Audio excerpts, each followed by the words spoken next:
अस्सलाम वालेकुम दोस्तों, आई होप आप लोग खैरियत से होंगे। अल्हम्दुलिल्लाह मैं भी ठीक हूँ और आज मैं आया हूँ रिवर साइड घूमने के लिए, कमला ब्रिज देखने के लिए। चलिए आप लोग को दिखलाता हूँ। कमला ब्रिज का कंस्ट्रक्शन का काम हो रहा है।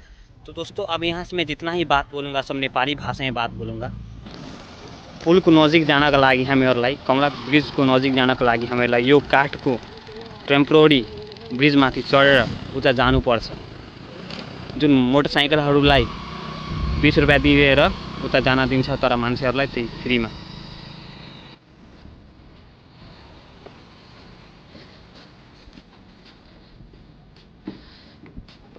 मान्छेहरूलाई यहाँ पैसा लाग्दैन, तर जुन मोटरसाइकल सवारीहरू हुन्छ नि त्यसलाई एउटा मोटरसाइकलको 20 रुपियाँ लाग्छ यो माथि चढेर आउनको लागि। अनि यो मात्र काठ र बाँसलाई जोडेर बनाएको छ टेम्पोररी, किनकि अहिले पुरैमा पानी छ तल, त्यसैले बनाएको छ।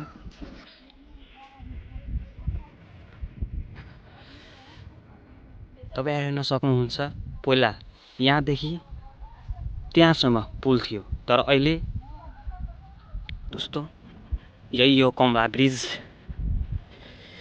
अहिले यसैको काम, कन्स्ट्रक्सन काम चलिरहेको छ। अनि यही कमला ब्रिजकै कमलाको नदीकै नाममा यो ब्रिजको नाम राखेको थियो।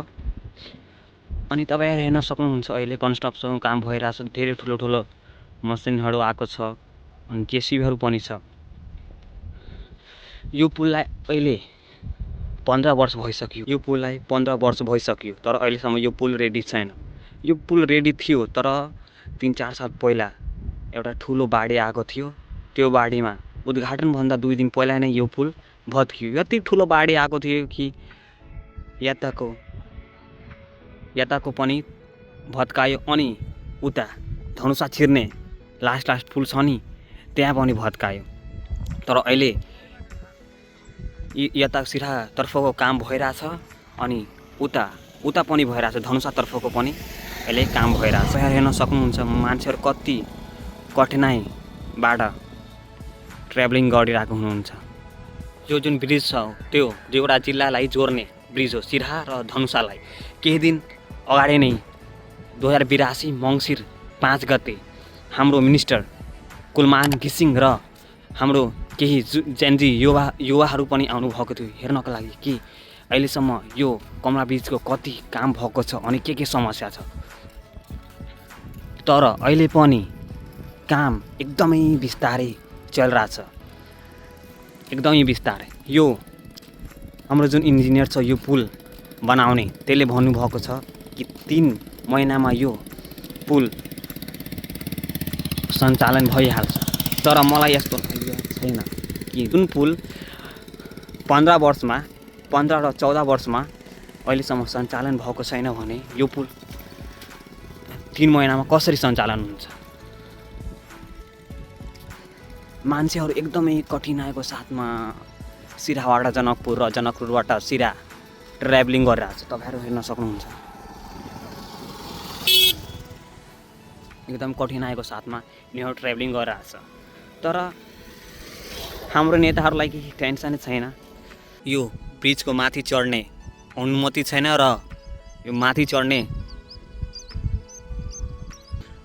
चढ्ने बाटो पनि छैन, नत्र म तपाईँहरूलाई माथिबाट पनि यो पुललाई पुरै हेराइदिन्थेँ कहाँ भत्के छ अनि कसरी बनाएको छ यो पुल।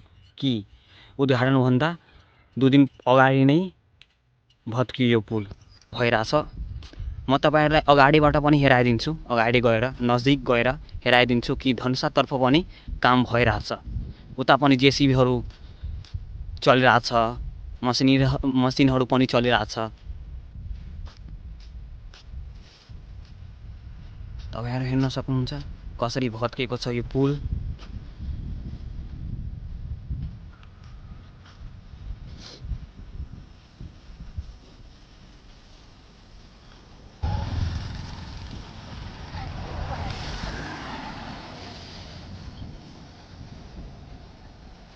यो नदी पनि एकदमै अहिले सुकेको छ, किनकि अहिले जाडोको महिना छ, त्यसैले सुकेको छ अहिले यो नदी पनि।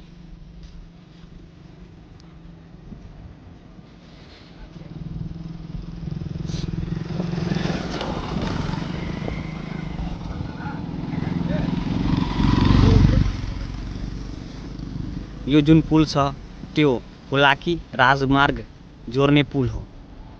अनि यहाँ यो पुलबाट जाँदा जनकपुर एकदमै छिटो पुग्ने, आधी घन्टा यताबाट लाग्छ जनकपुर पुग्ने र जनकपुरबाट सिधा आउनको लागि आधी घन्टा मात्र लाग्छ।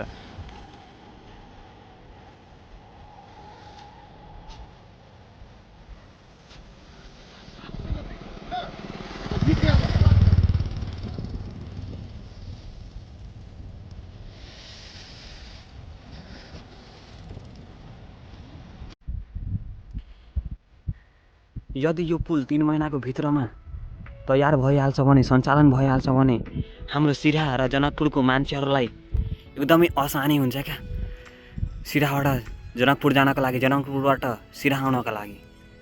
तो दोस्तों मैं आज का वीडियो यहीं पे ख़त्म करता हूँ। तब तक के लिए अल्लाह हाफिज़ और मिलते हैं इससे अच्छे बेहतरीन वीडियो के साथ। और इस वीडियो का लाइक टारगेट है 100।